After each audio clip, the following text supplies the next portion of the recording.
సరే చిన్న ప్రార్థన చేసుకొని పాట పాడి మనం స్టార్ట్ చేసుకుందాం. పరిశుద్ధ ప్రేమలు మా ప్రభావం యూత్ మీటింగ్ లో పూర్వనిపించినటువంటి కుటుంబానికి వందనాలు మా ప్రభావ బిడ్డలందరినీ తన క్షేమంగా కాలమంటలో మీరు ఆశ్రయించి మంచి ఆరోగ్యం దయచేసి వాక్యం వింటుండగా కంటే ఆ వాక్యం మొదటి బతకొస్తూ ఆ జీవితంలో వాక్యం ద్వారా కష్టపడడానికి తన జీవితాన్ని కొనసాగించడానికి సహాయం చేసి మిత్రపడుతున్న వాక్యాన్ని సాధారణ ఉపయోగించుకుంటూ హృదయంలో బతకొచ్చుకుని ఏమాత్రం భేషజం లేకుండా తన వాక్యం సహాయం చేయండి. భేషనామాలు అడిగి పెట్టుకున్నాను తండ్రి.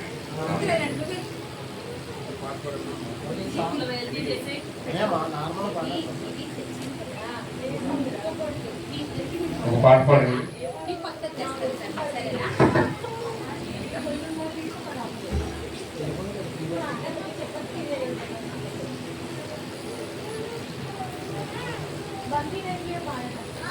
త్వరగా నేనంటే ల్యాగ్ అవుతుంది.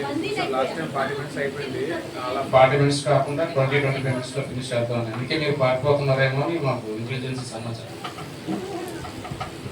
అందువల్ల ఏంటంటే ఎక్కువ కాకుండా త్వరగా ముగించుకుందాం. ఒక పాట పాడి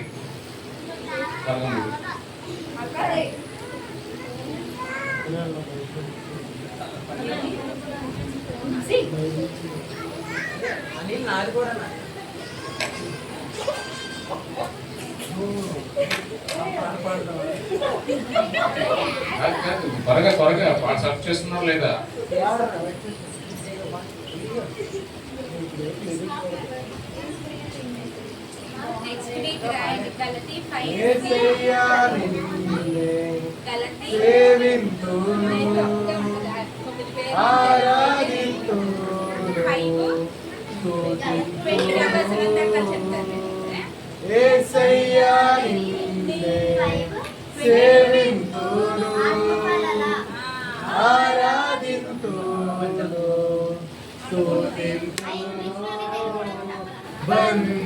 బందీనైపోయా మేము తేలాక నా వల్ల కాదయా నిన్ను వీడియుండుట.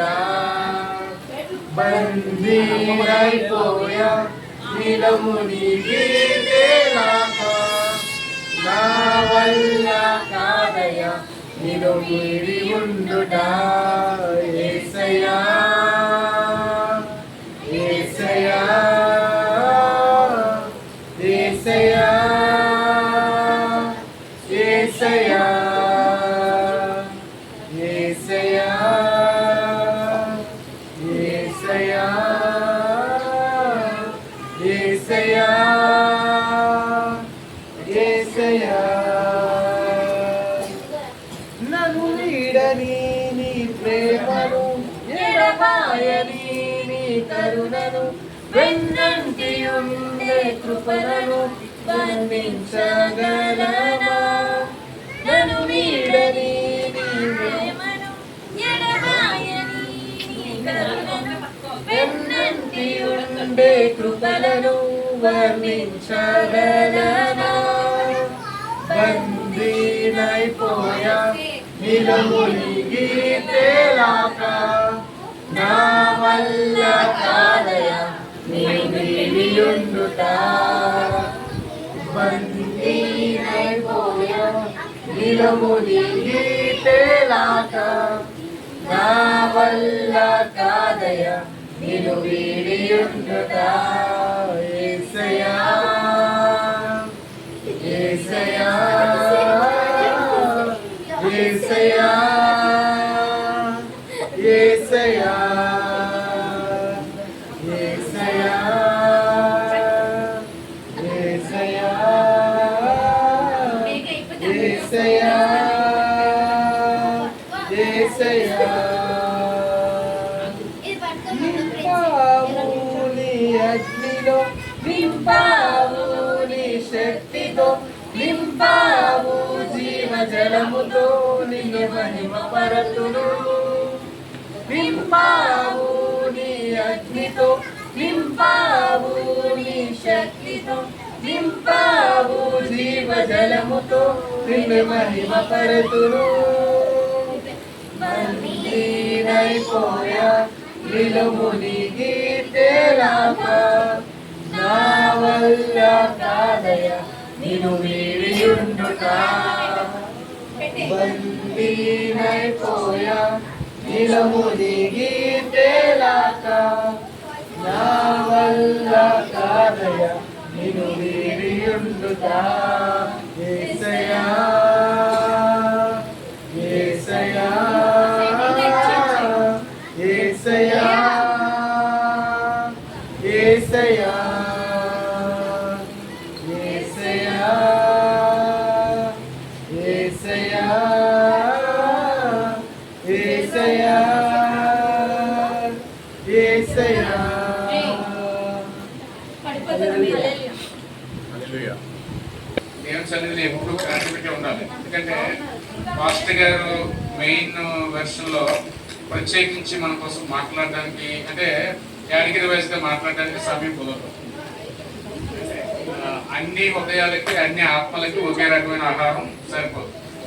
నాకైతే 200 ml లేదా 300 ml రైస్ నాకు సరిపోతుంది. నేను తినే రైస్ మీకు సరిపోతా? అఫ్కోర్స్ మీరు అంటే క్యాపబిలిటీ ఉండి డైజెస్ట్ చేసుకునేవాడు. సో మెయిన్ కోర్సులో ఏమవుతుందంటే సచ్చిలో యూనిఫామ్ గా ఎవరు ఎంతమందికి ఏ రకమైన ఆధారం వస్తుందో దాన్ని వెతకడానికి ప్రయత్నం చేస్తారు. కాబట్టి యూత్ అనేది ఎప్పుడు కూడా వీక్లీ ఖచ్చితంగా మనం కనెక్ట్ అవ్వడానికి ప్రయత్నం చేయాలి. మనం బైబిల్ చదువుకోవడం వేరు, మనం యూట్యూబ్ షార్ట్స్ చూసి నేర్చుకోవడం వేరు, ప్రత్యక్షంగా వాక్యాన్ని వినడం వేరు. అలా విన్నట్లయితే మనం ఎప్పుడు కూడా తప్పిపోకుండా దేవుడు మనకు సహాయం చేస్తాడు. అందుకని ఈ గురించి అయినా మనం అది ఎంతటి చిన్న వాక్యం పెద్ద వాక్యం అయినప్పుడు కూడా మనకి మ్యాక్సిమం సమయాన్ని కేటాయించి దేవుని సన్నిధిలో యూత్ మీటింగ్ కావడానికి ప్రయత్నం చేద్దాం. మనం ఇంకా చాలా వెనకబడి ఉన్నాం. సండే స్కూల్ పిల్లలు వీబీఎస్కి వెళ్తున్నారు, పార్టిసిపేట్ చేస్తున్నారు. అలా యూత్ రిట్రీట్ ఏమైనా అయితే నేను మొన్న ఆలోచించాను, యూత్ రిట్రీట్ ఎక్కడైనా జరిగితే ఒకవేళ డీజే అటెండ్ అయితే ఎంత ఘోరంగా పరాజయం అవుతాం అనేది నేను నాకు ఊహలో కనబడింది. అంటే యూత్ మీటింగ్ అంటే ఓన్లీ పాటలు పాడటం లేదా చర్చ డెకరేషన్ చేయడం ఇది ఒకటే కాదు కదండి. దేవుని వాక్యాన్ని నేర్చుకోవాలి. మిగతా పనులు ఎలా ఉన్నప్పటికీ కూడా దేవుని వాక్యాన్ని మన హృదయంలో భద్రపరుచుకుని బైహార్ట్ చేయగలిగితే అవసరమైన సందర్భాల్లో మనం సువార్త విషయంలో కానీ లేదంటే ఏదైనా ఈ రిట్రీట్స్ అయినప్పుడు కానీ మనం వాక్యాన్ని వెతగలం. నేను ముందే చెప్తున్నాను చాలా రోజుల నుంచి, ఈ దేవుని వాక్యాన్ని లేదా దేవుని సేవ అనే ఈ ఫీల్డ్ లో లాట్ ఆఫ్ ఆపర్చునిటీస్ ఉంది. అంటే పంట విస్తారంగా ఉందని మనం మాట్లాడుతుంటాం దైవ సేవలు. అలా మాట్లాడేటప్పుడు మనకి ఏమనిపిస్తుందంటే అంటే ఎంతో పంట ఉంది. పంట ఏంటి? ఎవరైతే దేవుని గురించి తెలియని వారు ఉన్నారో వారిని దేవుని వైపు తట్టు తిప్పడం, దేవుని యొక్క ప్రేమను పరిచయం చేయడం, దేవుని యొక్క వాక్యాన్ని వారికి చెప్పాలంటే హూ ఇస్ ద ఎవరైతే స్పీచర్స్ ఉన్నారో వాళ్ళు సరిపోవట్లేదని చెప్తుంది. పంట విస్తారంగా ఉంది, పనివారు తక్కువగా ఉన్నారంటే నేనేం చెప్తున్నాను, ఈ దేవుని ఫీల్డ్ లో లేదా ఈ దేవుని పరిచర్యలో నెంబర్ ఆఫ్ ఆపర్చునిటీ వస్తాయి. ఇప్పటికి స్టిల్ ఇండియా విషయానికి వస్తే 96% ఆఫ్ పని ఉంది. కానీ ఈ రోజుల్లో అత్యధిక బహుబలంగా వాడబడుతున్న అనేక మంది యంగ్స్టర్స్ కానీ ఐదర్ పాటల విషయంలోనో, వాక్యం చెప్పడం విషయంలోనో, సువార్త చేయడం విషయంలోనో, లేదా గాస్పెల్స్ రూరల్ పరిచయం చేయడం విషయంలోనో నెంబర్ ఆఫ్ ఆపర్చునిటీ ఉంది. నువ్వు పెద్ద పెద్ద డిగ్రీలు చదువుకొని ఒక కార్పొరేట్ కంపెనీకి వెళ్ళి క్యూ కట్టి వాళ్ళు ఇచ్చే 20,000-30,000 జీతం కోసం మేము ప్రయాసపడమని చెప్పట్లేదు. కానీ నీకున్న తలంతుని బట్టి నువ్వు దేవునిలో వాడబడిన ఈ విషయం ఎక్కడ చెప్పకపోయి ఉండొచ్చు. ఎందుకంటే నీ భవిష్యత్తు, నీ జీతం, నీకు ఇచ్చే నీవు సంపాదించుకుని బతకడానికి కూడా దేవుని యొక్క సంఘం లేదా దేవుని యొక్క పరిచర్యలో ఉందండి. ఎందుకంటే నువ్వు దేవుని పరిచర్యకు ముందుకు వస్తే దేవుడు నేను పోషిస్తాడు. ఆ పోషించడం ఎలా ఉంటుందంటే మీరు చూడొచ్చు. పాల్ ఇమాన్యుయల్ గారని నేను యంగహోరీ టీంలో 2006-07 రాజమండ్రిలో ఉన్నప్పుడు నేను వాళ్ళకి ఒక మ్యాగజైన్ నేను డీటీపీ కొట్టేవాడిని. ఆయన జాన్ వెస్లీ గారు అంటే ఓన్లీ క్వైర్ టీం నడిపించేవారు. ఈరోజు ఆయన మీరు క్రీస్తు సంఘం అని చెప్పి ఏదే వాళ్ళ చర్చ అంతా క్రైస్ట్ టైంలో విజయవాడలో స్టార్ట్ చేసినప్పుడు అత్యధికంగా 120,000 మంది విశ్వాసులు. ఆయన ఎక్కడ ఎత్తుకున్నాడంటే జాబ్, దేవుని పరిచయం చేయడంలో జాబ్ ఎత్తుకున్నాడు. నీకు బాగా పాటలు పాడి తలంత ఉందా, ఇంకనూ మెరుగుపరచుకో, వెళ్ళు గాస్పెల్ మీటింగ్ లో పార్టిసిపేట్ చేయి, ఏదైనా సేవకులు ఇన్వైట్ చేసిన వాళ్ళ దగ్గర పాడు, దేవుడు నేను పోషిస్తాడు. మనం ఏం చేస్తామో ఎంతసేపు నెలకి ఒకసారి పడే శాలరీ విషయంలో ఆలోచిస్తాం. కానీ దేవుని నేను మొదటి చదివి చెప్తున్నాను, మంచి ఆపర్చునిటీస్ దేవుని పరిచర్యలో పెద్ద పెద్ద అవకాశాలు ఉన్నాయి. దేవుడు నేను కానీ ఆశీర్వదించి నువ్వు ఆయన తట్టు తిరిగి నమ్మకంగా ఉన్నట్లయితే ఖచ్చితంగా నేను పెద్ద సింగర్ చేయొచ్చేమో. లేదా నువ్వు బ్యాట్స్ వాయిస్తున్నావు, లేదా కీబోర్డ్ వాయిస్తున్నావు, నువ్వు దాంట్లో ప్రొఫెషనలిస్ట్ అయిపోతే ఒక్క పాట వాయించినందుకు ఇప్పుడు చాలా మంది మాకు తెలిసిన సంఘాల వాళ్ళు పాట ఓన్గా వాళ్ళు రాసి వాళ్ళ చర్చిలో సింగర్స్ అయితే స్టూడియోకి వెళ్ళి పాడుకుంటారు. ఒక పాట రికార్డ్ చేసి ఇవ్వడానికి ఇక్కడ ఆయన ఉన్నారు, వైజాగ్లో స్టూడియో ఉంది, 10,000 తీసుకున్నారు. జస్ట్ ఆయన కీబోర్డ్ లో సహాయం చేసి మనమే వెళ్తాం, మనమే సింగర్స్ ని, మనయే లిరిక్స్, ఆయన కీబోర్డు అండ్ అక్కడ ఉన్న మ్యూజిక్ ఇంజనీరింగ్ సిస్టమ్ ద్వారా గంట 60 రికార్డ్ చేసి వెళ్ళిపోతున్నాను. పలాస్ నుంచి వస్తాం సాంగ్స్.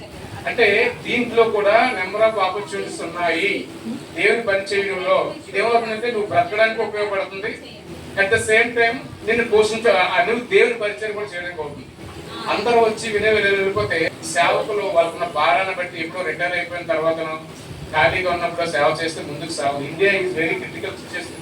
అంటే ఇండియాకి అత్యంత ఎమర్జెన్సీ ఉందనుకున్నాను నేను క్రైస్తవ విషయాల్లో, లేదా దేవుని యొక్క మాటలు పంచడంలో, లేదా దేవుని పరిచయం దేవుని మాటలు విస్తారంగా సువార్త రూపంలో వెదజల్లడానికి ఇండియా క్లిష్ట పరిస్థితుల్లో ఉందని నేను అనుకున్నాను. మొన్న అన్నారు మోడీ గారు, ఇండియా ఈ స్పేస్ రానున్న 5 సంవత్సరాల్లో ఇండియా మంచి అంటే అత్యంత దారుణమైన ఫైనాన్షియల్ క్రైసిస్ ఎదుర్కోబోతుంది.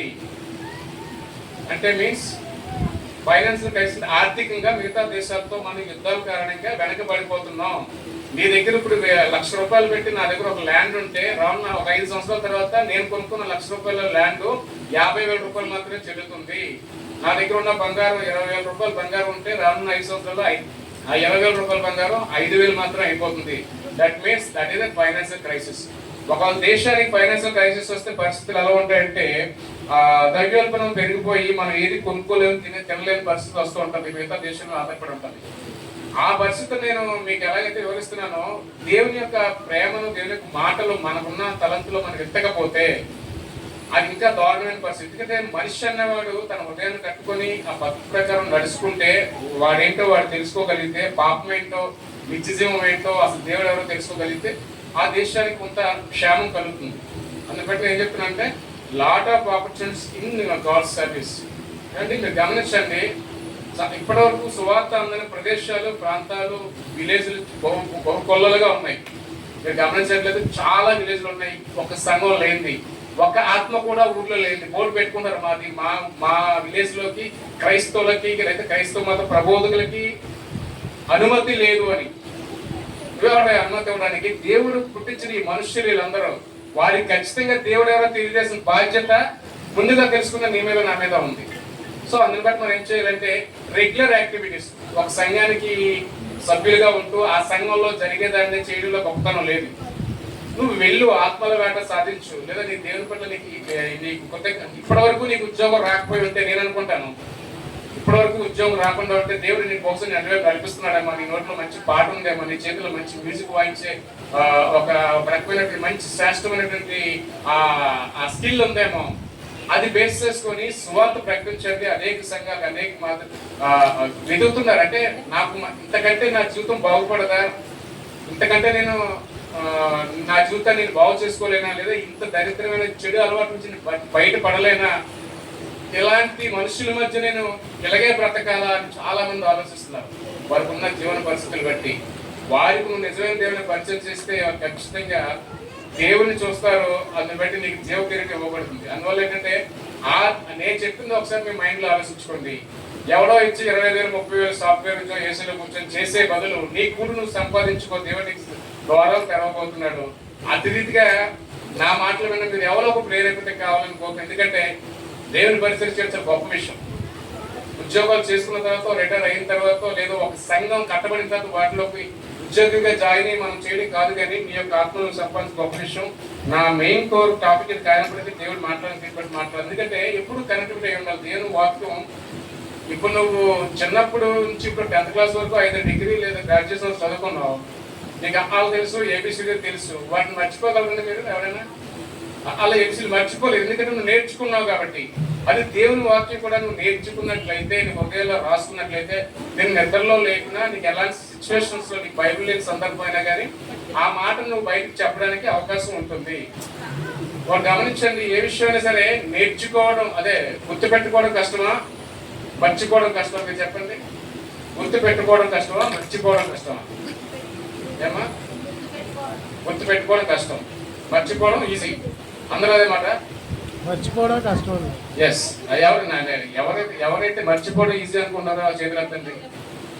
మర్చిపోవడం ఈజీ, గుర్తుపెట్టుకోవడం కష్టం. లేదా గుర్తుపెట్టుకోవడం కష్టం, మర్చిపోవడం ఈజీ అంటే చెప్పాలి, ఏదో కాదు చెప్పాలి. గుర్తుపెట్టుకోవడం ఈజీయా, మర్చిపోవడం ఈజీయా? లేదు గట్టిగా. రెండు ఈక్వల్ కాదా? సైంటిఫికల్ గా ఒక సర్వే ఏం చెప్తుందంటే గుర్తు పెట్టుకోవడమే ఈజీ, మర్చిపోవడం చాలా కష్టం. ఎందుకంటే నీ పేరు నువ్వు చచ్చిపోయేలోపు మర్చిపోలేము. నీ ఊరి పేరు మర్చిపోలేము. నీ తల్లిదండ్రులు మర్చిపోలేము. కానీ నువ్వు గుర్తు పెట్టుకోగలిగావు ఎంతవరకు? బీటెక్ వరకు చదివి అనేక సబ్జెక్ట్స్ గుర్తు పెట్టుకొని ఎగ్జామ్ పార్టిసిపేట్ చేసి రాయగలుగుతున్నావు. మర్చిపోవడం అనేది ఈజీ కాదు. ఎందుకంటే దేవుడు నీకు ఎంటీ అంటే ఒక ప్లెయిన్ మైండ్ ఇస్తాడు, దాన్ని బట్టి నువ్వు గుర్తు చేసుకుంటావు. మర్చిపోవడం చాలా కష్టం అన్నమాట. అందులో చాలా మంది విద్యార్థులు ఏం చేస్తారంటే మీరు చదవలేకపోతున్నాను, బై హార్ట్ చేయలేకపోతున్నాను, దీన్ని నేను మెమరీ గుర్తుంచుకోలేకపోతున్నాను కానీ కాదు. వాళ్ళు సరైన ప్రయత్నం సరైన మార్పులు చేస్తే ఖచ్చితంగా గుర్తుపెట్టుకోవడం అనేది ఈజీ, మర్చిపోవడమే కష్టం. అందుబట్టి మనం చదువుకున్న చదువు ఏబిసిడిలో మ్యాథమెటిక్స్ ఈజీగా ఎప్పుడైనా చెప్పగలుగుతాం. పెద్ద మ్యాథ్స్ చెప్పలేకపోయినా 2 నెలలు 4 అని చెప్తున్నాం. అది చదువుకున్నదే. అదే చెప్తుంది బైబిల్. ఆది అందు దేవుడు వాక్యమై ఉండేనని. అది మనం 2 నెలలు 4 ఎలా గుర్తుపెట్టి చదువుకున్నామో మన జీవితాన్ని బాగు చేస్తుందని ఈ వాక్యాన్ని కూడా మనం అలాగే నేర్చుకుంటే, ఇది నా జీవన ఆధారం అవుతుందని నేర్చుకుంటే, గమనించండి, నా తల్లి దేవుని నమ్ముకున్నాడు, నా తండ్రి దేవుని నమ్ముకున్నాడు, మాకు ఆశ్చర్యంగా ఉందని చదివితే ఎన్ని రోజులు చదివినా నీకు ఎన్ని రోజులు మైండ్ పెట్టినా రాదు. అది ఇది నాకు జీవితమై ఉంది. నువ్వు చదువుకున్నప్పుడు ఎలా చదువుకున్నావు? ఈ సమ్ నేర్చుకుంటే, ఈ పైథాగరస్ సిద్ధాంతం నేర్చుకుంటే, ఇది నేర్చుకుంటే, లేదంటే ఆ C3 వాళ్ళు నేర్చుకుంటే నాకు ఉపయోగం, అలా అమ్మిబం అమ్మ నేర్చుకుంటే నాకు ఉపయోగం, మ్యాథమెటిక్స్ నేర్చుకుంటే నాకు ఉపయోగం. ఇది ఎప్పుడైనా నా లైఫ్ టైంలో ఎదురవుతుంది. అప్పుడు నేను సాల్వ్ చేయాలి, అప్పుడు నా మార్క్స్ వస్తాయి. నువ్వు నేర్చుకున్నావు కాబట్టి నీ సబ్జెక్ట్ నువ్వు గుర్తుపెట్టగలుగుతున్నావు, డిగ్రీలు చదవగలుగుతున్నావు.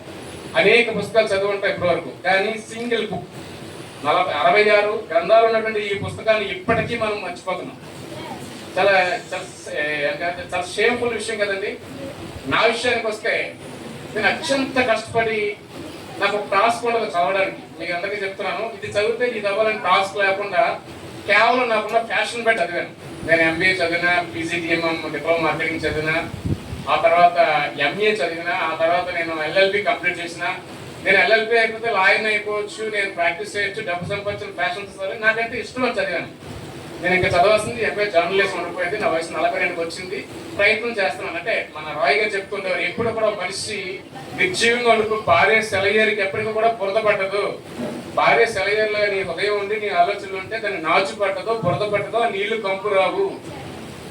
ఎప్పుడైతే నువ్వు ఆగిపోతావో, ఎప్పుడైతే నీటి గుంటలాగా మురికి గుంటలాగా ఉండిపోతావు, నీరు దాంట్లోనే బురద పడుతుంది, దాంట్లోనే బయట నుంచి జీవులన్నీ వచ్చి పడి కుళ్ళిపోయి నీ జీవితాన్ని పాడు చేస్తే ఎప్పుడు కూడా నేర్చుకోవడానికి ఇష్టపడుతూ ఉండాలి. మనకి మిగతా వరకు టాస్క్ లేదేమో, ఖచ్చితంగా క్రైస్తవులు అనే వరకు ఒక పరిశుద్ధ గ్రంథం ఉంది. ఆ గ్రంథాన్ని ఆచరించాలంటే ఏం చేయాలండి? దాంట్లో ఏముందో తెలుసుకోవాలి కదా. మనం దాంట్లో ఏముందో తెలుసుకోకుండా మనం దాన్ని ఆచరిస్తున్నాం అనేది గుర్తి భ్రమ. 66 పుస్తకాలు కళ్ళు మూసుకొని లేదా దడ 1 2 3 4 5 6 7 8 66 నెంబర్ చెప్పగలుగుతున్నావా లేదా? చెప్తున్నాం. 66 పుస్తకాలు చెప్పగలుగుతామండి. 4-5 ఏళ్ళ బ్రేకులు కొంతమందికి, ఒక 20 మందికి వెళ్ళాక బ్రేకులు కొంతమంది. ఎందుకని అలా ఉంటున్నాం మనం? ఎందుకని మనం మాడ్యులేట్ చేసుకోలేకపోతున్నాం? ఎందుకని మనం శ్రేష్ఠులుగా మారలేకపోతున్నాం? గమనించండి, రానున్న రోజుల్లో మంచి ఆపర్చునిటీస్ దేవుని పరిచర్యలో ఉన్నాయి. మీరు గమనించండి, ఖచ్చితంగా మీరు చేయగలరు. మీకున్న తలంపులు పెట్టి ముందుకెళ్ళాలని కోరుకున్నాను. ఈరోజు వాక్యాంశంలో భాగంగా ఇశ్రాయేల్ ప్రజల్ని 40 సంవత్సరాలు ఐగుప్తు నుండి వారికి ఉన్నటువంటి ఆ యొక్క ఏమంటారు వారికి ఉన్న దేశ ఆశీర్వదించబడిన ప్రాంతానికి ఏమండి పాలు తేనెలు ప్రవహించే కానాను దేశానికి వెళ్ళడానికి 40 సంవత్సరాల సమయం పట్టింది. వారికి ఉన్నటువంటి వెట్టి చాకరీ నుంచి విడిపించి అనేక మంది 40 సంవత్సరాల్లో వారి దేవుడు ఏం చేశారంటే మొట్టమొదటిసారిగా ప్రప్రథమంగా వారి పితరుల ద్వారా వారు నడిపించబడ్డారు. అంటే యాకోబు, ఇస్సాకు, అబ్రహాం వీళ్ళందరి ద్వారా నడిపించబడ్డారు. తర్వాత వారి తర్వాత ప్రవక్తలు వచ్చారు. మోషే, యెహోషువ వీళ్ళంతా ప్రవక్తలు వచ్చి నడిపించారు. వారి తర్వాత ప్రవక్తల కోరికల మేరకు దేవుడు న్యాయాధిపతులు నిర్ణయించాడు. న్యాయాధిపతులు అంటే గిర్జోను, సంసోను, సౌమోను వీళ్ళంతా. వీరి తర్వాత రాజులు వచ్చారు. సొలొమోను, దావీదు వీళ్ళంతా. ఈ తర్వాత సొలొమోను తర్వాత ఆ రాజ్యం 2గా చీలిపోయింది. ఉత్తర ఇశ్రాయేలు, దక్షిణ యూదా దేశంగా. అంటే వీరందరినీ దేవుడు వాడుకొని వారిని ఆ యొక్క ఆశీర్వాదపు దేశంలో నడిపించడానికి ప్రయాసపడినప్పుడు ఈ రోజు మీతో నేను పంచుకున్న విషయం ఏంటంటే న్యాయాధిపతుల్లో గిద్యోను గురించి ఎంతమంది తెలిసింది? గిద్యోను అంటే ఆయనకి ఆ మాటకు అర్థం ఏంటంటే పడగొట్టేవాడు, నరుకువాడు అండి. అలాంటి గిద్యోన్ అట నీలాగా నాలాగా కేవలం ఇశ్రాయేల్ ప్రజల్లో ఆ గిద్యోన్ అనేవాడు సాధారణమైన ఒక ఇటువంటి ప్రత్యేకత లేని ఒక యువకుడు మాత్రమే. ఎప్పుడైతే ఇశ్రాయేల్ ప్రజలు దేవుడు నుంచి దేవుని యొక్క ఆజ్ఞని విడిచిపెట్టేసి దేవుని యొక్క ప్రేమను భయాన్ని విడిచిపెట్టేసి వారు నచ్చినట్టుగా బ్రతుకుతున్నారో వారిని మిద్యానీయులకి 7 సంవత్సరాల్లో ఆ ఇశ్రాయేల్ ప్రజల్ని దేవుడు వారి యొక్క దాని ఏమంటారంటే వారి శిక్షకి కానీ వారి పరిపాలన కానీ వారి అజమాయిషిలో వీరిని పెట్టేశాడు దేవుడు. మీరు న్యాయాధిపతిలో ఆరోగ్యాన్ని చూడండి. న్యాయాధిపతిలో ఆరోగ్యం అంటే ఇశ్రాయేలు యెహోవా దృష్టికి దోషులైనందున యెహోవా 7 ఏళ్ళు వారిని మిద్యానీయులకు అప్పగించెను. ఎలా దోషులయ్యారంటే వీళ్ళు వారికి ఉన్నటువంటి వాళ్ళకి తెలుసు ఐగుప్తు ప్రాంతం నుంచి వ్యతిచారం చేయబడుతున్న వారిని దేవుడు విడిపిస్తూ నడిపిస్తున్నప్పుడు అనేక సార్లు మనుషుల యొక్క టెంప్టేషన్స్ అలా ఉంటాయి. మనకి ఎప్పుడు కూడా చివరిలో వచ్చే ఆశీర్వాదం కంటే ఇన్స్టెంట్ గా వచ్చే ఆశీర్వాదాలు గొప్పగా ఫీల్ అవుతూ ఉంటాం. వచ్చిన కష్టాన్ని ఆ వచ్చిన సమయాన్ని లేదా ఆ సిచ్యువేషన్ మనం హ్యాండిల్ చేయడానికి ఇష్టపడం కానీ దాన్ని ఎవరి మీదకైనా నెట్టివేసి కానీ ఆ సిచ్యువేషన్ తప్పించుకోవాలని టెంపరీ రిలీఫ్ కోసం ప్రయత్నం చేయాలని మనం చూసినట్లయితే ఇశ్రాయేల్ ప్రజలు కూడా వారి అనేకమైన దోషాల చేత యెహోవాని శత్రువులందరూ అలాగే నశించెదరు. మిద్యానీయులు చెయ్యి ఇశ్రాయేలు మీద హెచ్చాయను గనుక వారు మిద్యానీయుల ఎదుట నిలువలేక కొండలలో ఉన్న వాగులను గుహలను దుర్గములను తమకు సిద్ధం చేసుకునేది. అంటే ఈ ప్రజల పరిస్థితి ఎలా ఉందంటే మిద్యానీయులకు భయపడి వారికి సరైన నివాసం లేక కొండ గృహంలోను వాగుల్లోను దాక్కున్నారట. దుర్గములకు సిద్ధం చేసుకుంటారట. ఇశ్రాయేలు విత్తనములు విత్తిన తర్వాత మిద్యానీయులు అమాలేకీలు తూర్పునందు వారును ఓవరాల్ గా మనం చూసినట్లయితే వారు పంట పండిన తర్వాత పోసుకునేది మిద్యానీయులు. వారు విత్తున్నారు కానీ పంట పోసుకోలేకపోతున్నారు. వారి ద్రవ్యాన్ని వాళ్ళు అనుభవించలేకపోతున్నారు. వారికి ఉన్నటువంటి అనేకమైన అవసరాలు వాళ్ళ గోడలు లాగేసుకుంటారు, వారు ఒంటెలు లాగేసుకుంటారు. అటువంటి పరిస్థితుల్లో అసలు దారుణమైన పరిస్థితులు అనిపిస్తుంది. ఎందుకంటే వారు దేవుని తోవలో ఉండవలసిన వారు, దేవునికి ఇచ్చిస్తూ దేవుని ఆరాధించాల్సిన వారు ఎప్పుడైతే దేవుని త్రోవలో తప్పిపోయారో దేవుడు ఖచ్చితంగా వారు ఏం చేశారంటే శ్రమలకి వారిని అప్పగించడం జరిగింది. లేదా ఉన్న కష్టాలకి అప్పగించడం మిద్యానీయులను అక్కడ దేవుడు వాడుకొని ఇశ్రాయేల్ ప్రజల్లో వారిని అప్పగించడం మనం చూస్తున్నట్టు. అలాంటి సందర్భంలో ఎవరు మేలు చేయని సందర్భంలో, ఎవరు తోడ్పడిన సందర్భాల్లో అసలు వారు పంట వేసుకున్నారు కానీ తినలేకపోతున్నారు. వాళ్ళ ఓడలో తెచ్చుకున్నారు కానీ ఆహారం తినలేకపోతున్నారు. వాళ్ళు ట్యాక్స్ కడుతున్నారు కానీ వాళ్ళకి రిటర్న్స్ రావట్లేదు. అంత దుర్భరమైన పరిస్థితి ఉంది. దేవుడు ఒకసారి నిన్ను విడిచిపెట్టేస్తే, దేవుడు ప్రేమించి నువ్వు దూరం అయిపోతే, నువ్వు ఎంత సంపాదించాలనుకున్నా, ఎంత పరిగెట్టాలనుకున్నా నీ ప్రయాసం వ్యర్థం తప్ప దేవుని తోడు లేనిదే. నేను మొదటి నుంచి చెప్తున్నాను, అన్యుడికైతే వాడికి తెలియదు కాబట్టి వాడు ఏం చేసుకున్నా నో ప్రాబ్లం. దేవుడు శాతాన్ని వాడి మీద దృష్టి పెట్టాడు. ఎవడైతే దేవుడి దగ్గరగా రాబోతున్నాడో వాడి మీదే శాతాన్ని చూపు ఉంటుంది. వారికే శ్రమలు వస్తాయి, వారినే శోధించాలని చూస్తుంటాడు. ఖచ్చితంగా మనమైతే ఏం చేయాలంటే నువ్వు అన్నిటిగా ఉన్నప్పుడు ఎలా బ్రతుకో తెలియదు కానీ దేవుని బిడ్డలుగా మారినప్పుడు దేవుని ప్రేమ కలిగి దేవుని త్రోవలో నుంచి మాత్రం ఉండాలి. 80% తప్పిపోతే ఖచ్చితంగా ఇశ్రాయేల్ ప్రజలు మిద్యానీయులకు అప్పబడి అప్పగించబడి ఎంత శ్రమ అనిపిస్తున్నారో అది డీటెయిల్ గా చదువుకుంటే చాలా పెద్ద హిస్టరీ ఉంటుంది. అంటే వారి దేశానికి లేదా వారి గుంపుకి ఏ రకమైన ప్రయోజనం లేకుండా మిద్యానీయుల ద్వారా దేవుడు చేస్తున్నాడు. అటువంటి సందర్భంలో మళ్ళీ ఇశ్రాయేల్ మీద దేవుడికి ప్రేమ కలిగింది. మన దేవుడు గొప్పవాడు కదండి, ఎన్ని తప్పులు చేసిన అవకాశాలు ఇస్తూ ఉంటాడు. అవునా కదా? వీళ్ళు ఎవరు తప్పులు చేయకుండా ఉన్నారు ఇప్పుడు దాకా?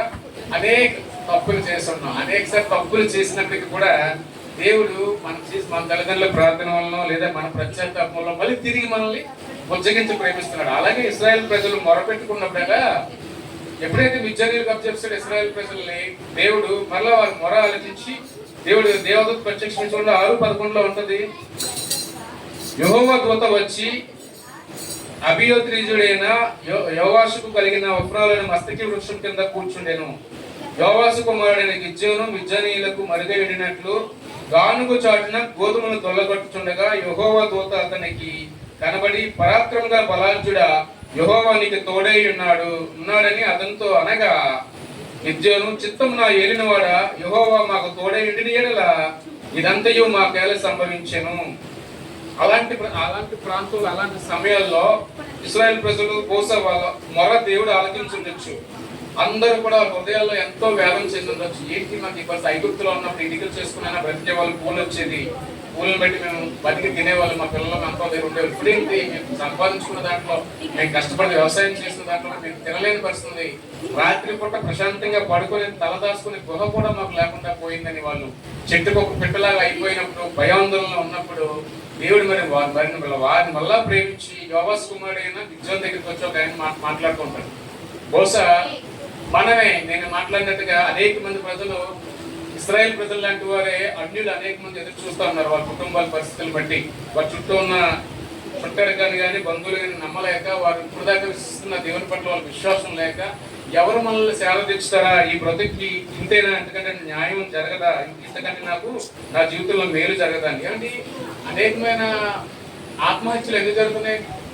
ఆత్మహత్య చేసుకున్న వాడికి తన ముందు ఏ మార్గం లేనప్పుడే ఫైనల్ గా సూసైడ్ కమిట్ అవుతుంది, అంతేనా? అన్నీ ఉండి అనిపించినప్పుడు వాడికి ఆ సూసైడ్ అని టాటే రాదు.